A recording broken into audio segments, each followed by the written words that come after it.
Friends, ನಮಸ್ಕಾರ. ನೋಡಿ, ಇವತ್ತು ಒಂದು ರುಚಿಕರವಾದ ಕಲರ್ಫುಲ್ ಚಟ್ನಿ ಮಾಡೋದನ್ನು ತೋರಿಸ್ತಾ ಇದ್ದೀನಿ.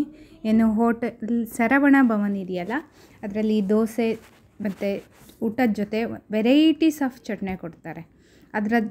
ಅದರಲ್ಲಿ ಇರೋ ಇದು ಒಂದು ಟೈಪ್ಸ್ ಆಫ್ ಚಟ್ನಿ ತುಂಬ ಟೇಸ್ಟಾಗಿರುತ್ತೆ. ನೀವು ಒಂದು ಸಲ ಎಲ್ಲರೂ ಸರವಣ ಭವನ್ ಹೋಟೆಲ್ಗೆ ಹೋದಾಗ ಟೇಸ್ಟ್ ಮಾಡಿರ್ಬೋದು. ನೀವು ಈ ಚಟ್ನಿನ ಮಾಡಿ ನೋಡಿ, ಆವಾಗ ನಿಮಗೆ ಸೇಮ್ ಆ್ಯಸ್ 100% ಅದೇ ಟೇಸ್ಟೇ ಇರುತ್ತೆ.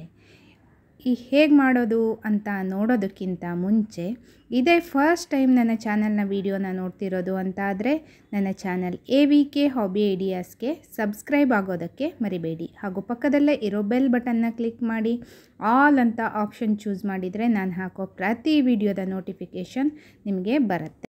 ಮತ್ತು ಎಲ್ಲರಿಗಿಂತ ಮುಂಚಿತವಾಗಿ ನಿಮಗೆ ವಿಡಿಯೋ ನೋಡೋದಕ್ಕೆ ಸಹಾಯ ಆಗುತ್ತೆ.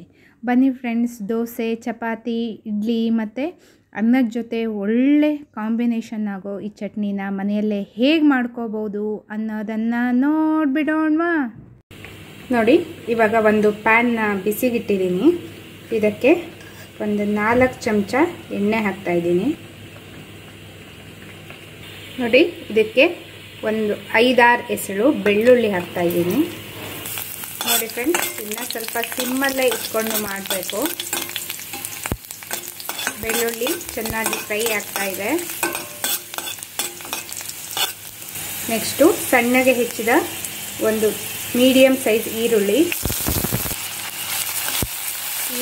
ಸಹ ಚೆನ್ನಾಗಿ ಫ್ರೈ ಮಾಡ್ಕೊತಾ ಇದ್ದೀನಿ.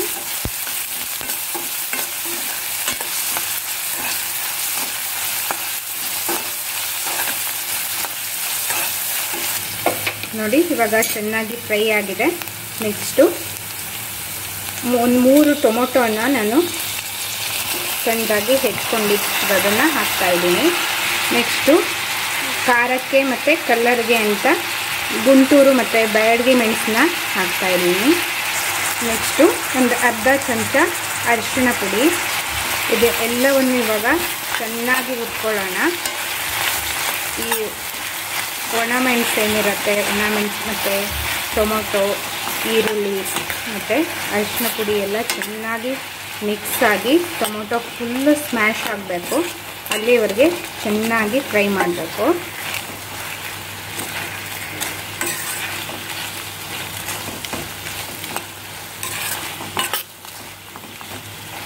ನೋಡಿ, ಇವಾಗ ಒಂದು 20-25 ಕರಿಬೇವಿನ ಎಲೆಗಳನ್ನು ಸಹ ಇದ್ರ ಜೊತೆ ಹಾಕಿಬಿಟ್ಟು ಚೆನ್ನಾಗಿ ಫ್ರೈ ಮಾಡ್ಕೊತಾ ಇದ್ದೀನಿ.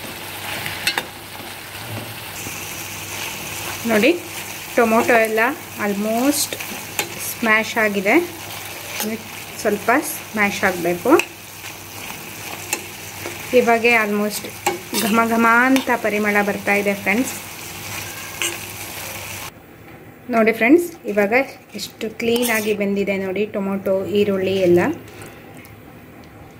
ಇದನ್ನು ಒಂದು 10 ನಿಮಿಷ ಹಾಗೆ ಬಿಡ್ತಾ ಇದ್ದೀನಿ ನಾನು ತಣ್ಣಗಾಗೋದಕ್ಕೆ ಅಂತ. ಆಮೇಲೆ ಒಂದು ಮಿಕ್ಸಿ ಜಾರ್ ತೊಗೊಂಡು ಮಿಕ್ಸಿ ಹಾಕಿ ಗ್ರೈಂಡ್ ಮಾಡ್ಕೋತಾ ಇದ್ದೀನಿ. ನೋಡಿ ಫ್ರೆಂಡ್ಸ್, ಇವಾಗ ಮಿಕ್ಸಿ ಜಾರ್ಗೆ ಹಾಕಿದ್ದೀನಿ. ಇದನ್ನು ಹಾಗೆ ಗ್ರೈಂಡ್ ಮಾಡ್ಕೋತಾ ಇದ್ದೀನಿ. ನೀರಂತ ಎಕ್ಸ್ಟ್ರಾ ಏನೂ ಹಾಕ್ತಾ ಇಲ್ಲ. ಇವಾಗ ನೋಡಿ, ಗ್ರೈಂಡ್ ಮಾಡಿರೋ ಪೇಸ್ಟ್ ರೆಡಿಯಾಗಿದೆ. ಮತ್ತು ಸೇಮ್ ಅದೇ ಪ್ಯಾನ್ಗೆ ನಾನು 1 ಚಮಚ ಆಗೋಷ್ಟು ಎಣ್ಣೆ ಹಾಕಿದ್ದೀನಿ. ಸಾಸಿವೆ ಕಾಳು, ನೋಡಿ ಒಣ ಮೆಣಸನ್ನ ಹಾಕ್ತಾಯಿದ್ದೀನಿ. ನೆಕ್ಸ್ಟು ಕರಿಬೇವು. ನೋಡಿ, ಇವಾಗ ಒಗ್ಗರಣೆ ಆಗಿದೆ. ಇದಕ್ಕೆ ನಾನು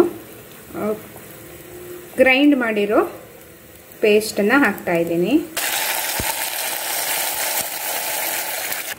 ನೋಡಿ, ಇದನ್ನು ಇವಾಗ ಚೆನ್ನಾಗಿ ಮಿಕ್ಸ್ ಮಾಡ್ಕೊಳ್ಳೋಣ. ಇವಾಗ ರುಚಿಗೆ ತಕ್ಕಷ್ಟು ಉಪ್ಪು ನೋಡಿ ಹಾಕಿಬಿಟ್ಟು ಚೆನ್ನಾಗಿ ಮಿಕ್ಸ್ ಮಾಡಿ ಒಂದು 2 ನಿಮಿಷ ಚೆನ್ನಾಗಿ ಕುದಿಸಿದ್ರೆ ಸಾಕು.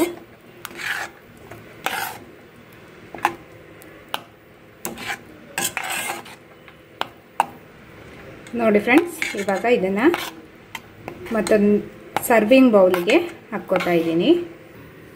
ನೋಡಿ ಫ್ರೆಂಡ್ಸ್, ಇವಾಗ ಸರ್ವಿಂಗ್ ಬೌಲ್ಗೆ ಶಿಫ್ಟ್ ಮಾಡಿದ್ದೀನಿ. ನೋಡಿ, ರುಚಿಕರವಾದ 100% ಸರವಣ ಭವನ ಹೋಟೆಲ್ ಏನಿದೆಯಲ್ಲ ಅಲ್ಲಿ ದೋಸೆ ಇಡ್ಲಿ ಜೊತೆ ಕೊಡ್ತಾರಲ್ಲ ಅದೇ ಸೇಮ್ ಆ್ಯಸ್ ಚಟ್ನಿ ಫ್ರೆಂಡ್ಸ್. ಇದು ನೀವು ಒಮ್ಮೆ ಟ್ರೈ ಮಾಡಿ, ನಿಮಗೂ ಸಹ ತುಂಬ ಇಷ್ಟ ಆಗುತ್ತೆ. ಅಥವಾ ನಿಮಗೆ ಎಲ್ಲಾದರೂ ಸರವಣ ಭವನ್ ಹೋಟೆಲ್ಗೆ ಹೋಗಿದರೆ ಅಲ್ಲಿ ಕೊಡೋ ಈ ಚಟ್ನಿ ಟೇಸ್ಟು ಇದಕ್ಕೆ ಕಂಪೇರ್ ಮಾಡಿ ನೋಡಿ, ಡಿಟ್ಟೋ ನಿಮಗೆ ಅದೇ ಟೇಸ್ಟೇ ಬಂದಿರತ್ತೆ. ನೋಡಿದ್ರಲ್ಲ ಫ್ರೆಂಡ್ಸ್, ಇವತ್ತಿನ ವಿಡಿಯೋ ನಿಮಗೆಲ್ಲ ಇಷ್ಟ ಆಗಿದೆ ಅಂತ ಅನ್ಕೋತಾ ಇದ್ದೀನಿ. ಈ ವಿಡಿಯೋನ ನೋಡಿಬಿಟ್ಟು ಲೈಕ್ ಮಾಡಿ ಮತ್ತು ನಿಮ್ಮ ಅನಿಸಿಕೆಗಳನ್ನು ಕಮೆಂಟ್ ಸೆಕ್ಷನ್ನಲ್ಲಿ ತಿಳಿಸಿ. ನಿಮ್ಮ ಫ್ಯಾಮಿಲಿ ಫ್ರೆಂಡ್ಸ್ ಎಲ್ರಿಗೂ ಈ ವಿಡಿಯೋನ ಶೇರ್ ಮಾಡಿ. ಇದರಿಂದ ಅವರಿಗೂ ಸಹ ಒಂದು ರುಚಿಕರವಾದ ಸರವಣ ಭವನ್ ಹೋಟೆಲ್ ಸ್ಟೈಲ್ನ ಚಟ್ನಿನ ಸವಿಯೋದಕ್ಕೆ ಸಹಾಯ ಆಗುತ್ತೆ. ಮತ್ತೆ ಒಂದು ಹೊಸ ವಿಡಿಯೋದೊಂದಿಗೆ ಭೇಟಿಯಾಗೋಣ friends. Until then take care, bye bye. Thank you for watching friends.